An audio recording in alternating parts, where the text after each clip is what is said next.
Kitchen, get ready for what? I don't know! Hello, I'm Virginia May Edinger, and I'm here to talk to you today about fairy furniture. Fairy furniture, fairy furniture. Fairy furniture. Blah, blah, blah, blah, blah, blah. Hello, I'm Virginia May Edinger, and I'm here today to talk to you about fairy furniture. Often, you hear the chickens. Details such as stepping stones up to the doorway, flower decorations, acorn cap bowls, pine cones, empty seashells or eggshells, or bird's nests can make a fairy home from can take your fairy house from a fairy house and make it into a home. Today, I'm going to create 3 different furniture sets that you can follow along with at home.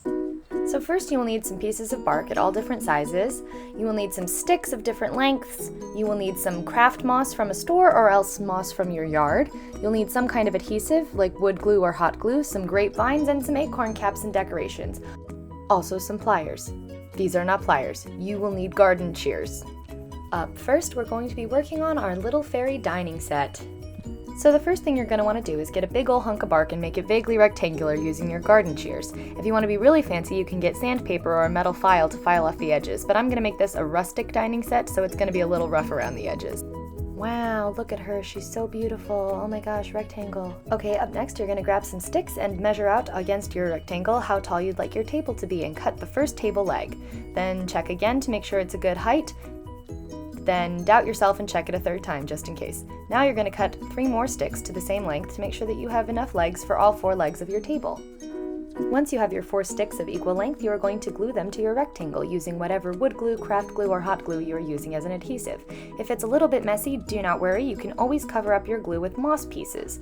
This also helps to make it have a stronger hold to be a stronger table to eventually put things on and stand up on its own. And just like that, we've made a little fairy table. Stands on its own and everything. Next, we're going to repeat the process on a smaller scale to create 2 small fairy stools to sit at the table. You're going to want to start with 8 sticks of the same length that will be the height of your stool, and then cut out 2 little squares of bark to make little seats for your stools. Following the same process of gluing your sticks, covering that up with some moss, and then adhering it to your base, you're going to create 2 little stools. If it falls over, that's fine. You just get some more glue, get some moss, fix that right up. A little bit of a stool surgery here. Once you've glued your 4 legs to your stools, you can stop here, or if you'd like to have a little more stability to your stool, you can add little crossbars with smaller sticks going from leg to leg diagonally. And since we know the magic of fairy houses lie in the details, we're going to add a little bit of moss accents to just make these a little bit more decorative. Now we're going to set our fairy table. I started with 2 acorn cap bowls, 2 smaller acorn cups, which I added little curlicues from a grapevine to make little handles for. Then I made some smaller utensils out of sticks, some decorative moss. I added a crossbar of grapevine just for decoration. I made a little vase out of a circle of birch bark and added some moss and sticks in the top to make it look like a little fairy display.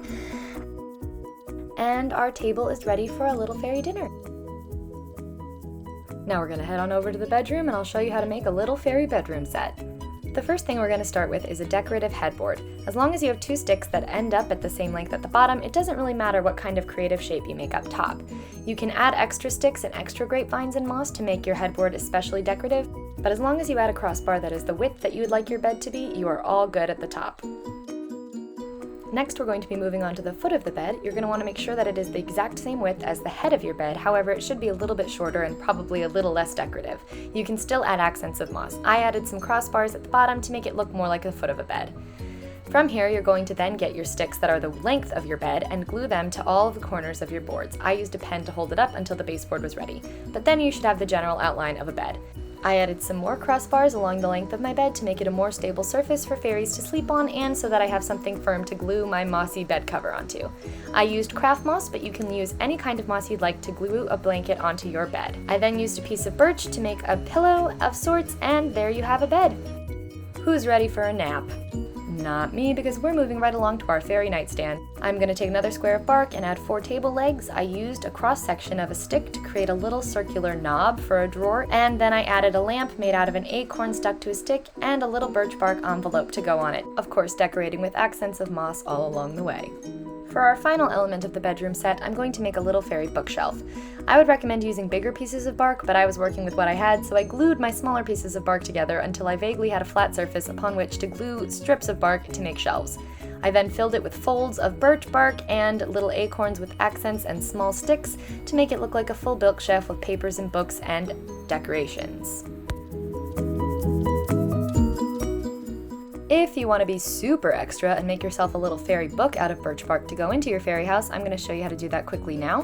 What I did was I started with some birch bark and I cut it into rectangles, folded it in half until it was the width of a book, and then frayed the edges to make it look like there were more pages than there really were in real life. Then I threaded a needle with some thread and I sewed together the binding. I added some decoration of moss and then I wrote in it fairy tales and drew some little designs in the corners to make it look more like a book. Now we're on to our final project, which I'm calling fairy patio furniture, but it is essentially a bench and a little chair to go with it. If you're struggling to get the four legs of your benches, chairs, and tables down to stick, this is an easier way to do that. You can cut a thicker stick into log-like sections, as you see right there, and you can glue those together in a little stack to make a sort of base without having to balance anything. It's a lot easier if you're just beginning. Then you're going to create the same height of little logs on the other side to create a little bench of sorts.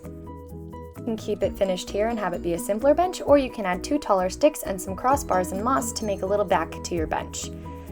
I also added 2 little moss pillows and some armrests. And we're going to repeat that process with a square of bark and smaller sticks cut into cross-sectioned logs glued together to make a strong base for a little chair. Then you're going to add 2 more sticks as the back, a little crossbar, and some moss, and you are done with your little fairy patio set.